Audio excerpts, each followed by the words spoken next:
Rich Roll, welcome to the Freetrail podcast. It's great to see you, Dylan. I'm excited to do this. This is going to be fun. We have only met once, but I have spent hundreds of hours listening to your show, as I'm sure much of our audience has also. And as I just was saying to you, it's an honor to have you here. So I really appreciate it. We start most of these conversations with a fun introspective question. So I have to pose it to you here, Rich. What makes you, you? That's sort of like a knife through the heart. I feel like this question is a setup. It's like a job interview question. Like, is there a good answer to this question that is satisfying? It's like either you're going to come off cringy or a narcissist or overly self-deprecating. Like, there's really no way to win. So I'm establishing the ground rules there. But I knew this was the question that you were going to ask, so I did put a little bit of thought into it, and I think I think the best way to answer it is that what makes me is that my strengths are my weaknesses. Like, my greatest strengths are my greatest weaknesses, my greatest Achilles heel. And I think, as probably most ultra trail runners or just runners in general can relate to, like, I'm a very goal-oriented, disciplined, self-determined person who, kind of is persistent and consistent and knows how to work hard and kind of get out and get after it. And I pride myself on that. And I think that has served me well in many areas of my life, but it also very much gets in the way. It puts the blinders on. Like, I have the ism, I can be a workaholic, workaholism. And I have a tendency to just put my head down and drive forward and, miss the miracles of life along the way. I can isolate, and I can, opt out of experiences and not be able to really connect with, like, the happiness and the joy of all of it. Like, what's really most important here as you're driving towards this goal. And so I'm always catching myself in that and doing, kind of inventories around where I'm at with that. I feel like and I think I'm somebody for whom, pain has always been, my greatest teacher. And again, for better and worse. Awesome. Well, thank you for that contribution. I feel like we're kindred spirits in a lot of ways already, and I'm excited to chat with you here. I think the best place to start is kind of with the present. I want to hear a bit about the back surgery. You've been sharing updates on your progress through your social media channels, but before we talk about where you are now, maybe share a bit about the struggles with your back issue, how you arrived at acknowledging that you needed the operation. Yeah. So I first started experiencing some discomfort and some sciatic pain in my lower back, probably around 2010 or 11, maybe 2012, like quite a long time ago. And at the time, I was seeing a very holistic chiropractor, and he did an X-ray of my back, and he was like, "Oh, you have spondylolisthesis. This is not something to be taken lightly, and you're probably going to need surgery," which, I quickly dismissed and proceeded to just train through it. Like, it wasn't painful enough to really take all that seriously at that time, and I didn't really want to hear it. But the pain continued to get worse and worse. I started to experience numbness in my left foot, and I began to kind of explore every alternative therapy and remedy out there short of surgery to see if I could rectify it. And some were helpful, but none were providing any kind of long sustaining, positive results. And it was only after, a quite extended period of time where I really couldn't run at all anymore. And the numbness had overtaken my left foot and had begun creeping up my left leg on the outer side of the shin to just below the knee, where I started to really get scared. And I think anybody who has a lower, I'm curious, Dylan, what your experience has been, because when you have a lower back problem and you kind of share that with people, invariably, and maybe this is a Los Angeles thing, I don't know, like everybody's like, oh, I have the guy, or you need to do this, and here's this thing you've never heard of that's going to resolve it for you. And it's easy to kind of chase all of those things and flirt with them, but ultimately at some point you have to totally commit to one of them. But in my experience, that becomes paralyzing, and I just didn't know what to do. Some people would say, look, you got to get surgery. Other people would say, don't get surgery no matter what. And so you just kind of exist with it, not really being certain of which tack to take. But the pain became so significant that I was like, well, I've done all these other things. The one thing I haven't done is actually go to a spine surgeon and get a proper MRI and like get their take on it. And I did that and had appointments with a couple neurosurgeons, and they were like, listen, this is never going to it doesn't matter. This is not a glute activation problem. There's no amount of PT or peptides that is going to resolve this. Like, you have a condition called isthmic spondylolisthesis. It's grade 2. And in my case, that means my L5 was protruding forward towards my abdomen, creating this instability in my spine. And that protrusion, or that instability, was putting pressure on the nerve roots. And that's obviously what was causing the discomfort, the sciatic pain, and the numbness. And it's just not going to go back into place short of getting fusion surgery. It was really my only option. And they were pretty strident about it. And I started to get scared that I was going to get drop foot if I didn't, act on this soon. So it took a long time, but finally I decided to do this, got surgery about 5 weeks ago. And I'm now in the early phases of what is a very extended, protracted recovery. I'm glad that I underwent the surgery. I feel like I made the right decision for me, and I'm certainly not suggesting, I'm not telling anybody what they should or they shouldn't do. But I think I did the right thing. It's been an interesting process because I completely kind of underestimated how incredibly painful like the first couple weeks would be, and also how protracted and slow this recovery process would be. Like, I'm in my 5th week now, and I thought like, well, by now, like, yeah, I know that, it's going to take 6 months for these 2 bones to heal together. I mean, it was a 6-hour surgery. They went through the front, they went through the back, they inserted this cage, they scraped out my disc and inserted this cage with bone grafting material that they then screwed in. And then they went around the back and put more screws and rods in. Like, it's not a small thing. Yeah. But 5 weeks, like the incisions look like they're pretty healed. Like, I thought I would kind of be able to operate normally, but I've been surprised at how challenging it's been. Like, I get incredibly tired. Like, I literally have to sleep for 2 to 3 hours every afternoon. Like, I'm back at work a little bit, but really at half speed. And that's not going to change for a while. And right now, the only thing that I can do is screw it up. Like, if I do the athlete thing and just try to get back to it too soon, it's like, oh, well, I know I can walk, but like, what if I walk 1 more mile more every single day? It's like, that's where my mind goes, and probably yours as well. Yeah. And it's about not doing that and being like, hey, what happens if you only walk for 15 minutes and you're okay with taking that nap and not being able to do all the things on your to-do list, and really leaning into this rare and unique situation in which I'm being compelled to slow down and treating it as an opportunity. Like, I'm a guy who wants to outrun like every discomfort in my life. Like, I'm convinced that I can outpace whatever demon is chasing me. And now I have to sit with all of it. And what happens when, instead of resisting that, you actually just are in this place of acceptance with it. And I'm not saying I'm doing it perfectly, but that's what I'm trying to do.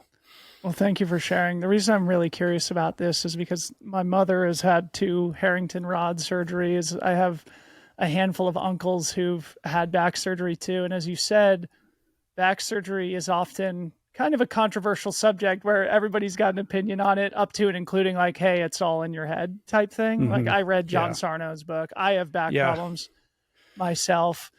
So I don't know, like, before we talk about this quote unquote period of repose, because I think this is interesting, this sort of forced reevaluation of where you are in life and maybe some reflections there. I'd love to hear you just talk about how you wrestled with the idea that, you were going to go under the knife, especially because it is sort of a controversial. I mean, I remember Steve Kerr sort of, going public after his back surgery saying like, I would not recommend doing this, et cetera, et cetera. So you being the person you are, not that I know you well, but again, listening to you for hundreds of hours and knowing that you take health and fitness very seriously, I'm sure you went down various rabbit holes, and I'd be curious to hear how you wrestle with the decision. It was not a decision that I took lightly, and I felt like I, did my homework, did my research, and really did in good faith like try a lot of things prior to making this decision. I mean, many years. Like, part of me wishes I'd had this done like 7 years ago. Like, I could have saved, that time, and the numbness that I have in my foot, that may never get resolved because I waited so long. Nerves will regenerate to an extent, but if they've been numb for a protracted period of time, like, they might not come back. And in my case, it's unlikely that feeling is going to come back. So part of me wishes that I did it sooner.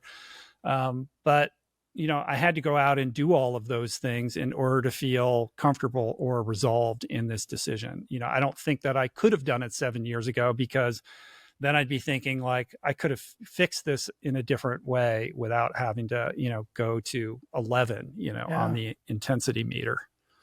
So the quote unquote forced period of repose that gives you time to reflect after 5 weeks, what are some of the early reflections?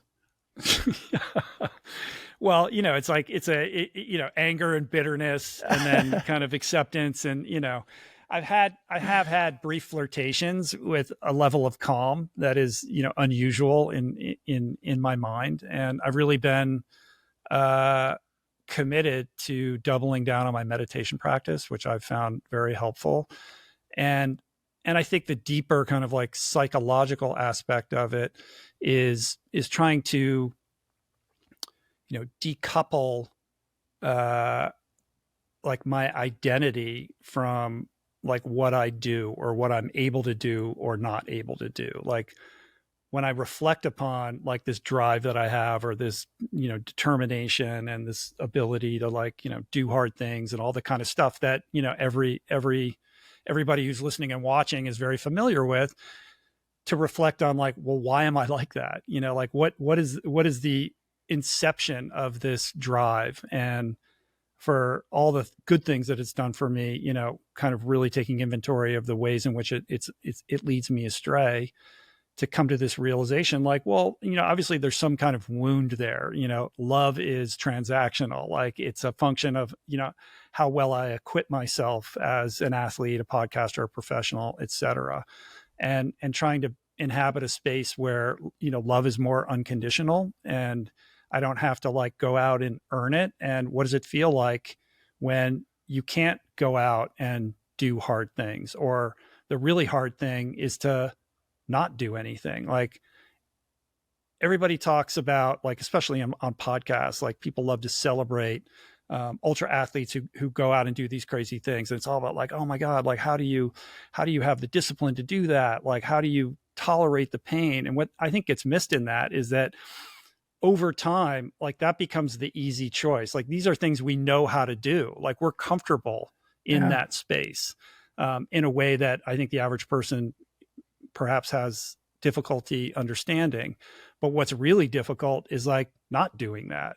Like, that's where the discomfort comes up. And it's like, okay, well, what is that discomfort telling me? And what can I learn about myself? And how can I grow from curiously exploring that? And so that's sort of the project of, not being able to just go out and move my body in the way that I want to, particularly when that's so necessary to just feeling the way that I want to feel. Like, I don't feel like myself because I can't do the things that allow me to feel like myself. It's ironic because we're recording this on the day that you released your episode with Bob Roth. It's all about meditation. And I think you say in the intro something to the effect of, there was some French philosopher who said that all man's problems are downstream of the fact that you can't simply coexist with yourself. In other words, that you are possessed with this agitation to, I don't know, maybe present yourself in a certain way to the world? Is that something that you feel like you're wrestling with now? Yeah, Just of simply course. coexisting with rich roll? Yeah, what, who am I outside of like all of these labels that I, layer on top of myself or that other people project on me? Like, what's Yeah. beneath that? Is there Yeah. anything of value there? And it's a weird, like, you would think that in the context of this surgery that I planned to get Bob Roth on to talk about meditation, and that I planned to get this guy, Craig, what's his last name? Craig Mod, on the show to talk about walking. It just happened that way. And it Yeah. happened. So it's like, okay, I actually have to like listen to what these people are talking rather than just conduct a podcast and move on. Like, can I actually practice what these people are trying to tell Yeah. me? Authenticity. So speaking of this repose too, it makes me want to ask, and admittedly sort of self-serving question, but I remember a couple of years ago when you went on that sabbatical where you intentionally just kind of stepped away for a little bit. It feels like it's somewhat similar to what you're going through now, though much more, I don't know, voluntary. It's not as if Mm-hmm. that was precipitated by an injury or a surgery. What got you to the point where you felt like you needed to take a sabbatical, and what was the value in the time you took off? Because I recall like Tim Ferriss also did the same thing at the beginning of this year, a fellow Mm-hmm. podcasting giant. I'm just curious to hear about it. Yeah, I mean, the first sabbatical that I took was in the winter just before COVID lockdown. And that was driven mostly because I was on the precipice of burnout at that time. Like, I'd just been pushing and gunning and just, getting after it with the business of podcasting for so long without taking a vacation or a break or a breath, and doing it from like a not healthy kind of controlling perspective, where I had to have my mitts on like every detail of everything that was going out, convinced that if I let somebody else in to the hen house that it would get screwed up or whatever. Like, it wasn't great. I mean, it was fine because, I knew how to do it and I've been doing it for so long and I had so much passion for it and I cared about it so much, but I just was on an unsustainable track with it. And it was leading towards, a place where I was going to crack if I didn't like do something not drastic, but if I didn't like create an intervention on myself. And so I decided to take a month off and went to Australia. And that was, it was great, but it was also uncomfortable to kind of like let go and empower my team and delegate and just really kind of like detach from everything. But it was exactly what I needed. And so going forward, I've just built it into the schedule every year that, January is a month that I take off. Now, I'm writing a book, so I didn't do it this past January, and I knew I was going to get back surgery and I was going to be forced to take time off. So it's like, I'm not exactly on that, on that schedule. But what at first was a need has now been something like more prophylactic. Like, I build it in to, create that space to think more broadly about my life and what's important and where I want to invest my energy and my time, to really get clear about, what I'm doing and why I'm doing it. And I think short of being really intentional about carving out that kind of time, as somebody who's, much older than you, like, life is fast and it just goes, and if you don't hit the brakes and go, hold on a second, like, let's take stock of what's happening here, then you're kind of living your life more reactively than you could. So those periods have been really instrumental and incredibly powerful in not just re-energizing me, but really allowing me to make better decisions about where to invest my time and my energy, the kind of projects I want to get involved in. It has empowered me with the ability to say no more fluidly, like, rather than being a people pleaser and saying yes to every opportunity that comes along. And I think it's served me incredibly well. Like, taking a month off, like that's a privilege. Like not a lot of people can do that. It's a very privileged thing to be able to do. But I think that we all can find ways to carve out time, even if it's just moments in a day, that are in, that are intended for that type of unplugged kind of calm reflection on our lives. Well, thanks for sharing. I feel compelled to do one of those personally at some point. And I don't know, I think it's interesting too, thinking about the early phases of building our thing. And I'm sure you'll resonate with this as well. There's period, in the early days when you do have to say yes to everything. And then the momentum kind of builds, the wind is at your back, and then it becomes a lot more important to put up boundaries and say no to things. Was there a period in your career when you realized that you had to make that switch and be more intentional with the projects that you took on? Yeah, absolutely. I mean, at first I said yes to everything. Like I needed things to do. I couldn't, I was waiting for opportunities to say yes to. And that created a habit of pretty much saying yes to everything. And then once I started to get momentum, I continued to do that because this fear kind of crops up that if you don't say yes, then they're never going to ask again, or like you're blowing it, or you're unnecessarily creating, antagonism or an enemy in somebody. But the problem is that you'll run out of steam, like you'll burn out. And the challenge gets more difficult because as you get more successful, the opportunities that come your way are a lot sexier. Like, they're like things that you worked so hard to put yourself in a position to be able to do, like to go to some really cool place and hang out with really cool people and give a talk and get paid well to do it. Those are the things that are really hard to say no to. And I would suspect, and I'm probably projecting, Dylan, but you've had to work like it, perhaps people look at what you've created and think like, well, of course he did that, or it's easy, or he's doing exactly what he should be doing and he loves it. I know how much work you have had to put in to create this thing. And when we did meet at that Strava thing, I said to you, like, I have so much respect for what you've built. Like you've really owned your lane. You've created this really meaningful media company that really owns the trail running space, something you care about. And every like piece of your like fledgling media empire is so intentional and well thought out. Like I see the care and the details and I know what goes into that. And it's probably hard to like step back and let other people in. But you've got to find a way to like delegate, like what got you there is not what's going to get you to the next place. And if you don't like kind of come to that realization and start to make those operational changes and allow yourself, the time and the space to rest, you're gonna bonk basically.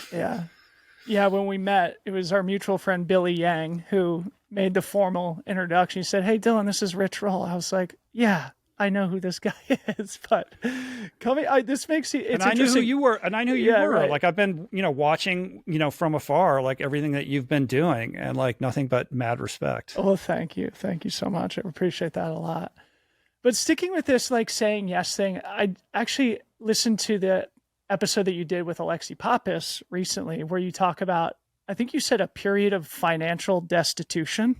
And I think sometimes those two things are, come together like at the same time, where it's like, okay, I need to say yes to everything because I'm at a moment of financial destitution. Yeah. But the thing that I'd love to hear you talk about was a comment that you made to her, which was, it seems like that's something that you're still working through now, is like this sort of scarcity mindset that was maybe born from that period before you had built your empire, where, like it was slim pickings and you had to be opportunistic. I'm sure people would be interested to hear a little bit more about that story.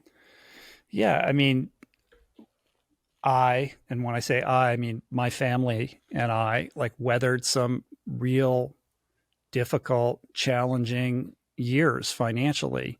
After Finding Ultra came out, after the podcast had begun, where it was just very challenging to like pay the bills. And with this, even though I've been in recovery from alcoholism for a long time, like I was operating in a way that was so self-destructive for so long that I became convinced that I would never be able to be successful at anything, that I would never be able to save any money. Like that was a mindset that became cemented in me.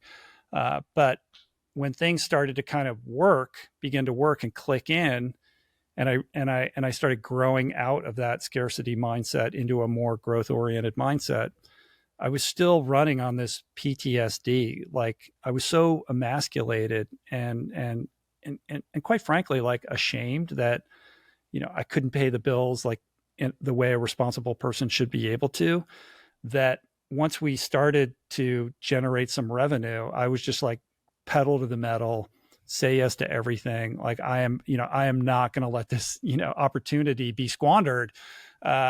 Even when everything balanced out and there's no reason to like panic or operate from a place of fear, I continued to do so in almost like a PTSD way, thinking like, well, the shoe's going to drop, this whole thing's going to fall apart any minute, and like that kind of nonsensical, irrational thinking. And it's taken a lot of work to let go of that and realize like, the universe provides, everything's fine. There's no reason to be coming from that place of fear any longer. But there's residue of it still, like like how much longer can I do this? And what happens if I do, like it's all going to fall apart, at any minute. Like I'm constantly, at war with that voice in my head. Yeah, it's so funny, and I resonate with it so much. And that, you know, building our thing with Freetrail has coincided with the death of my athletic career. And once Freetrail starts to work, yeah, it's full gas all the time. And even when it starts to work, you're terrified that it's going to fall apart. And it's really hard to cultivate that, trust and faith that the universe does provide. It seems like we're both learning that lesson together here. Yeah. So it makes me want to ask, both what you're going through now and, these annual sabbaticals or months off that you take are kind of periods of realignment, but you've also gone through periods of real transformation. And just thinking about it, it's really hard to change when you're a fully formed adult. And so, I'd love to just have you meditate on the ingredients of successful transformation later in life, because there's things that all of us want to change, but it's still, no matter how hard you try, it's very, very hard. And few people are successful, especially those who are dealing with real problems like addiction and things like that, which I know you've been through. So I guess with that as an opening sort of broad question, like how would you approach, or how would you advise people to approach changing their lives if they feel like they need to? Yeah, I wish there was a 6-pillar plan and I could just say, do these 6 things. There seems to be a lot of books that make it sound like this is a process that could be distilled into something so simplistic. But in my experience, it's anything but. Like, change is a fickle lover. Transformation is never easy. It's not linear. And it's almost like a Zen koan and by that I mean every kind of like tenet or principle around changing your life, there's some other rule or principle that says the opposite, and both of these things are true. Like, this is kind of like, how I feel about this. So how do you drill that down into something you can say on a podcast that would be helpful? It's very difficult to do. But I would say this, and I think every runner understands this, and that is that we're all more capable than we allow ourselves to believe. And that's the beauty of like trail running. Like, you do a trail ultra and you cover some vast distance. It's impossible to not complete that without this empowering sense of being able to do something that perhaps you never thought you would be able to do. And then taking that sensibility and figuring out how to channel it and apply it into other areas of your life. Because all of us have this delta between the person we are and the person, we'd like to be or aspire to be. And there are certain areas of our life where it's easy to make that traverse, to, cross that canyon. And there are other areas of our life where we get tripped up and we can't do it, or we try and we fail and we try and we fail. And I think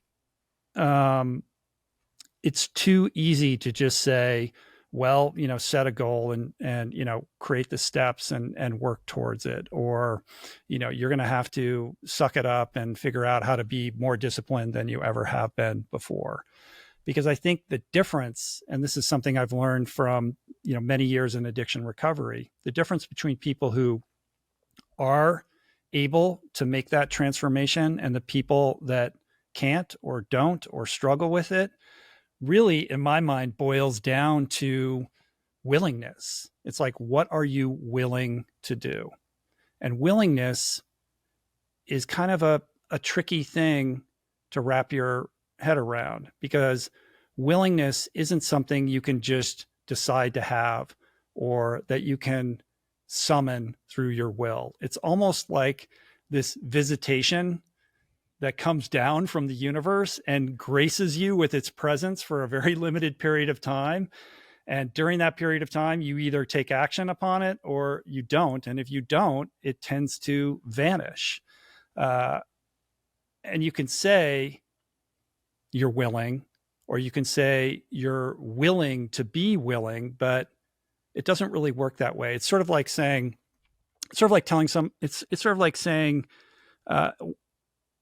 wanting something that you don't actually want. Like if you're, you know what I mean? Like, Yeah. Willingness is where the rubber meets the road, right? And those that are willing, particularly to do things that they historically were not willing to do, are the ones who are able to make a change.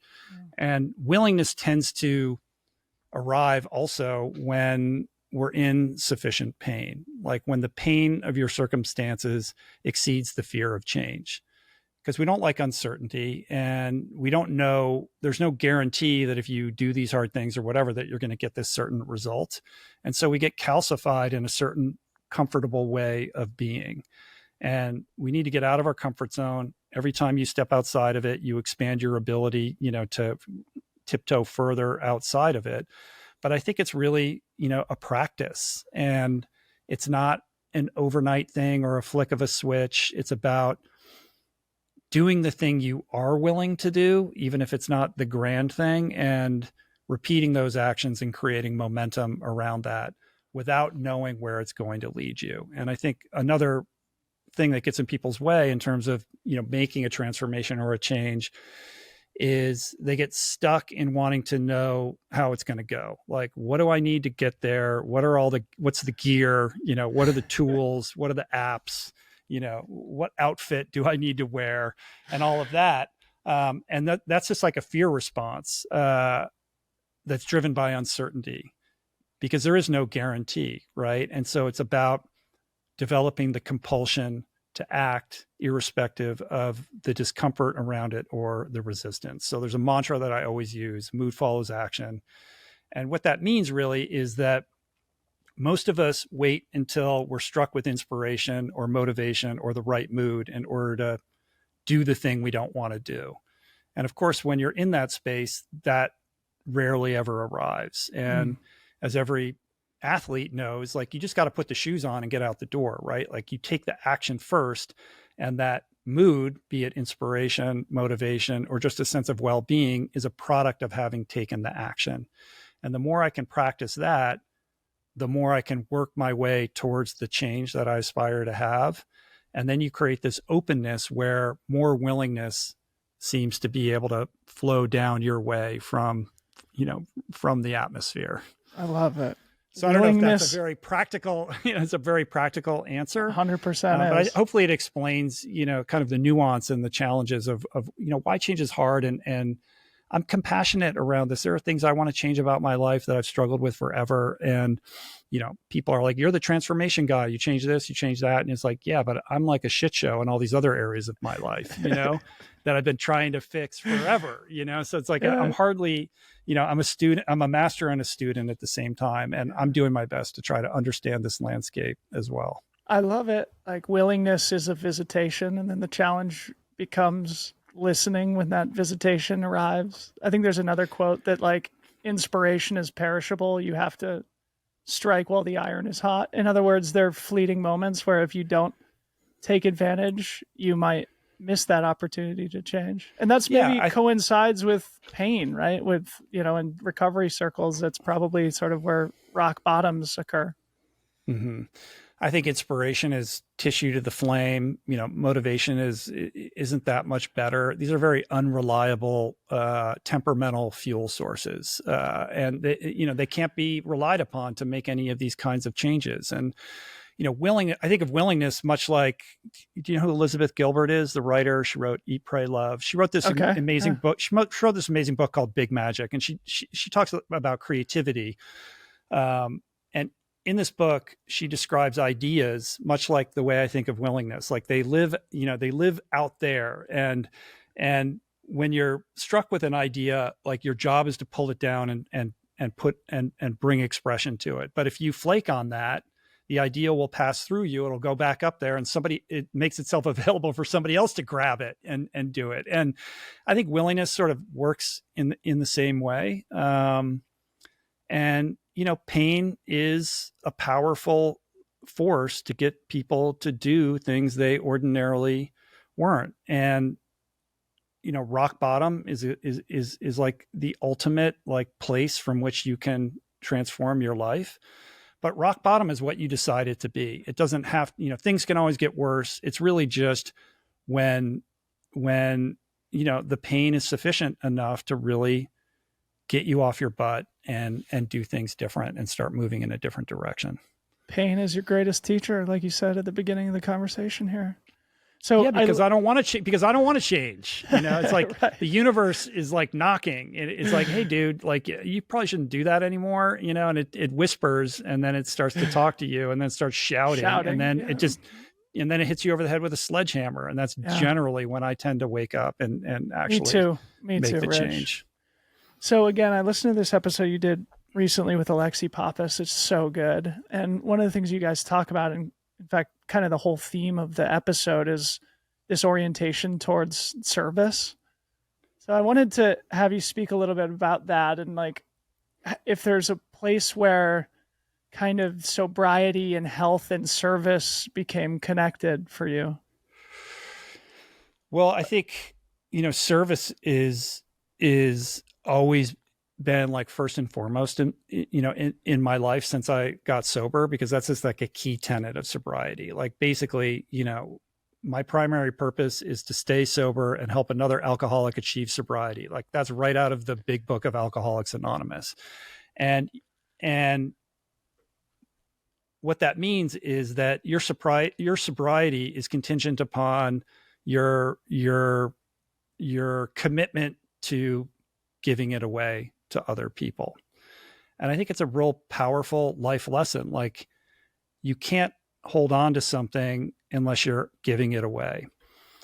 And like I'm as self-obsessed and selfish as the next guy. Like I don't want to do, I don't want to go do things I don't want to do, and all of it, right? I just know that when I can inhabit that spirit, that my life is better, my problems get solved more easily, I feel better, my connections with other people are better. I feel, I just feel more human when I'm in a spirit of giving and service. And that doesn't mean necessarily that you're going to the soup kitchen and, providing food for the homeless. It's really just in your general disposition of givingness throughout the day, like how you interact with other people, small gestures to, very large things. And in the context of the large things, like I try to approach the podcast. Yes, it's a commercial enterprise. It supports my family and it supports my team. But at its core, I try to approach it as a service-based mission. Like I am trying to give something away that is meaningful and helpful to other people.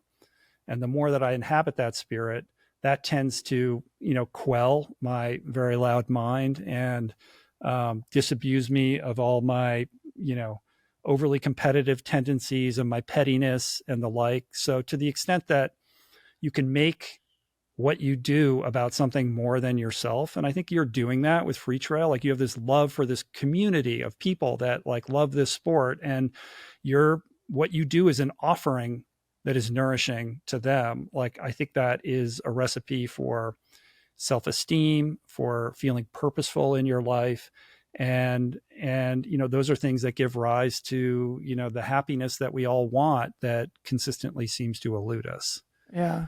Yeah. And that's exactly what I was thinking. And that I was of the vintage of, Finding Ultra when I was 22 and read that book. It was one of those things that spoke to me and got me off the couch. And so as you and Alexi were talking about this, it was like, yeah, it has been a career of service, at least in this second chapter of Rich Roll 2.0 after your transformation. But, of course, yeah, the podcast and the books and everything are a commercial enterprise as you describe them. Has there been a time where those two things have existed in opposition, or you've had to remind yourself to orient your work around service? Yeah, I mean, I think it's easier and harder. It's harder in that I've been doing it a long time, and short of taking these sabbaticals or practicing my necessary self-care, like, okay, we're on episode 900 or whatever. Like, how can I still remain excited and about every guest that's coming on? Like, I have to protect that, right? But it's easier in the sense that I'm like a cog in a big wheel now. Like, I have so many people who support me that I can do the things that only I can do, which is like, immerse myself in researching the guests and work on a book, and not have to manage all the other aspects of running the business or the production or post-production of the show. That part makes it easier to remain rooted in like why I'm doing this, and what about it, is nourishing me and other people. But also it's sort of like, sometimes I feel like I have a job. I have to answer to all these people now. They all need things from me. And it's like, I feel like I have a job now, like, Yeah. I did this to not have a job. And like, you create these, these things. So it's like this tension between those things. But I'm in a fortunate position where I don't feel like I have to compromise the ethics for for business considerations. For example, like, doing a deal with a brand that I don't believe in or something like that. Like, we're very intentional about that aspect of it, and have been able to, maintain a real ethical line there. And that feels good. Awesome. So obviously I'd be irresponsible to not talk about sports a little bit here on the show, Rich. I've heard you Let's do it. also wrestle with athletic identity, especially here after the back surgery. And, I'm sort of going through something similar right now, more or less retired from my athletic career. And it's been definitely hard to come to terms with. So tell me a little bit about your internal dialogue about your place within sport. I mean, it's a little different for me, Dylan, because I wasn't a professional athlete. I've never won a race. Like, I don't really consider myself to be all that talented or gifted in this arena. Like, I worked really hard to achieve some goals there, and feel really good about how I acquitted myself. But I'm under no illusion that I was at the level that you were at.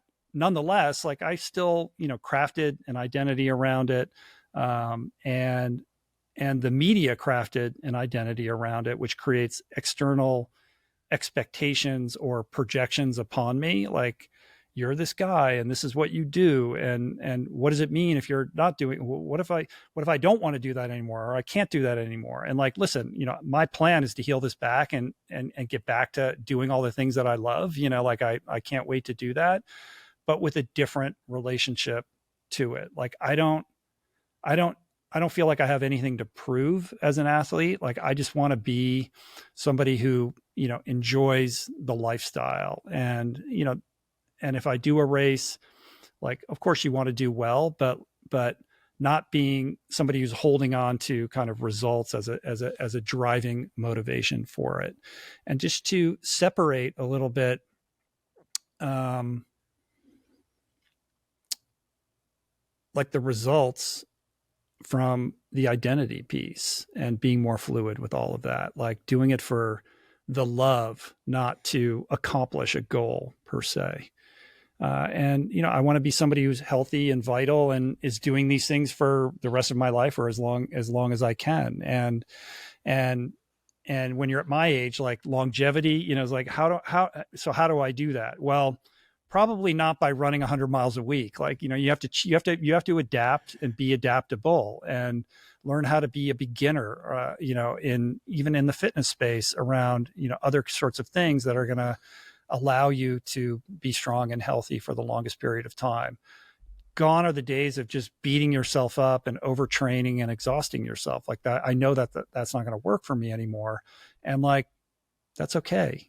That's okay. I find meaning in other areas of my life, and my experiences in the endurance world gave me so many incredibly valuable tools and lessons that I apply in the other areas of my life, and that have allowed me to, grow in those areas as well. Like, not just stay stuck in this athlete lane, but take what I learned from those experiences and then apply them in these other aspects of my life. Awesome. So coming back to the spirit of service, I'd like to talk about voicing change before we wind down, because not only do I think you do a great service for the listeners of your show, the readers of your books, but it seems like now you're doing a great service towards other creators through the Voicing Change Media Network, effectively kind of allowing this new generation to build their shows and their audiences off the backs of what you've accomplished. What have you learned about, or what have been some of the lessons now that I think you're about a year into building Voicing Change? I mean, it's been a great experience and a learning curve as well. I had the idea to do this a couple years ago, basically motivated by two different things. First, knowing like, as big as my podcast gets, it's still only impacting a certain amount of people. And if I want to expand the aperture of who I'm capable of impacting, the best way to do that is to work with other voices. My voice carries only so far, and I only speak to, these subjects and these people. But by bringing other people in who are not doing the same thing I'm doing, but who are kind of values based and like-minded, similar, lending the experience all the things that I've learned over having done this for 13 years and investing in their success, was a very appealing prospect. Also, how long, like I said earlier, like, I don't know how long I'm going to do this. I'm going to do it as long as I remain enthusiastic about it. But a day will come where I'm going to decide, like Mark Maron, like, I'm done. Right. And then when I do that, like, the whole thing's over, so it's like, from a purely economic perspective, like, I need something else also, that I can stay plugged into, that potentially could be successful, where I can be behind the scenes. And it's been such a cool experience to support these other people without having my name attached to it, and to help shepherd, these shows, into podcastistan, and it has its challenges too. Like, launching new shows is very difficult. Helping people find their voice and their rhythm, and then all the staffing and all of that. Like, I have a business partner who handles, almost all of that, like all the kind of operational aspects of running a business. Like, left to my own devices, I could have never done it. It is only, through my partnership with Greg Anzalone that this has been made possible. But I'm really excited about it. We're not in a hurry. We're taking our time. We're trying to, learn all the lessons and staff everything up and have the infrastructure to be able to really deliver for the people that we are working with, and then slowly open the aperture to, a few select people as we grow. But we've moved into this incredible new studio facility. We have 6 studios. It's a 10,000 square foot space. You can't see it, but right off camera here, I'm sitting in a theater. We have a 60 seat theater where we're going to be able to do live events and gatherings, and product launches and book launches and screenings and Q&As and all kinds of stuff. So that's going to be really exciting, because I think, as you know, I think the key determining factor as the podcast space gets more and more crowded is going to be the depth of your connection with your community. And I think the distinguishing piece in that is like real world events, like TrailCon, right? Like where you're actually with the people who are nourished by, what you're providing them with. And this will give us the opportunity to do intimate events and all kinds of really cool stuff. Amazing. When is that going to open up? When will you host your first event? Can I buy tickets? We'll see. I mean, yeah, we just got the seats installed. Like we're just literally finishing it. Like, I'm sure at some point we'll do like a video studio tour and stuff like that. And we'll probably kick it off with like a low bar situation, like maybe just a low key live podcast, interactive podcast event. We can run contests and, fly people in, like all kinds. There's no end to like the cool stuff that we can do. But I'll keep you posted. Awesome. So it makes me want to ask, as we begin to wind down, I mean, what an accomplishment, right? We talked about the period of financial destitution, even after your podcast started. Now you've got, this whole voicing change project in addition to your own show, and now building out a 10,000 square foot recording studio and IRL activation space. Do you ever stop and reflect on where you are in life, Rich? It's insane, Dylan. I could not have imagined it. I knew when I started podcasting that there was something special there, and I had enough self-awareness to know that I was early and that it was good to be early.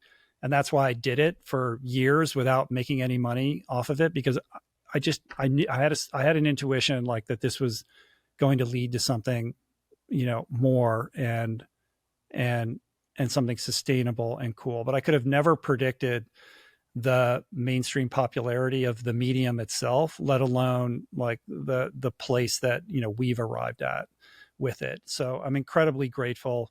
I worked hard, but I also was lucky because of the time in which I entered, which was a very different time where it was easier to cultivate an audience and distinguish yourself. But I'm also, very aware that like, this is not of my doing, like I didn't set a goal to have this. This is, grace in action. Like I'm very blessed that the universe has conspired to allow me to do this. And every day I wake up, just astonished that I'm in this, position that I'm in. And so with that, like I take it seriously. Like I feel like because I've been given this privilege and this gift, that comes with a responsibility. And so I work really hard to make sure that I'm delivering the best, quality content that I can, and trying to support to the best of my ability the other voices that we're working with here. Awesome.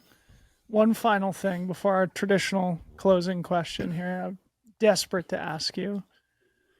You're such a gifted communicator. Just the clarity with which you ask and answer questions is remarkable. And it's, I'm sure, the biggest reason why you've been able to build what you have.